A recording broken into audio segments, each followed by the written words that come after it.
ছাড়ো, তুমি পোশাক খাও, কি করছো তুমি?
আমার চারপাশে কি ঘটছে আমি কিছুই বুঝতে পারছি না।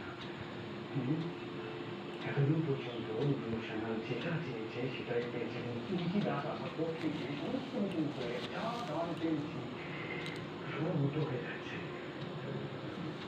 যদি সবাই জেনে যায়, এবার যদি সবাই জেনে যায় যে রাজা বাবু আর বিভূষণ আসলে একই লোক। কি হয়েছে, কি বলছো তুমি? সেটা কিসের জীবনে প্রথমবার বিভূষণ ভয় পাচ্ছে, ধরা পড়ে যাওয়ার ভয়।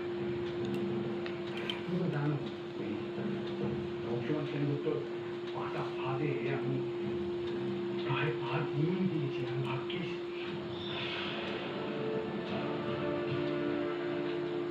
চালখান বলে রেস্তোরাঁতে পৌঁছে গেছিলাম।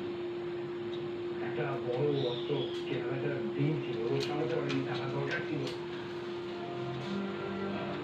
আমি গিয়ে পৌঁছেছি তখনই তিওয়ারির কাছে ফোন আছে যে ওখানে রঘুমান সেনগুপ্ত নিজের দরবার নিয়ে শব্দ এসে আমার জন্য ফাঁক পেতে রেখেছে।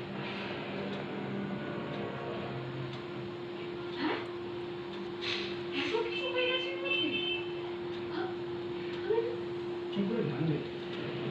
বলার সুযোগ পাইনি, কোনো রকমের বাদ করতে করতে রেখেছি। বলছি তো বসো।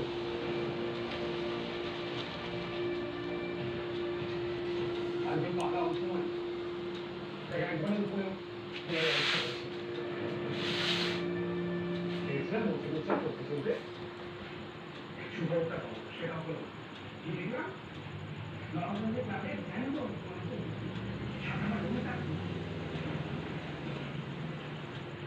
আমি জানতে চেয়েছি এখানে কি হলো না হলো, ওইগুলো খবর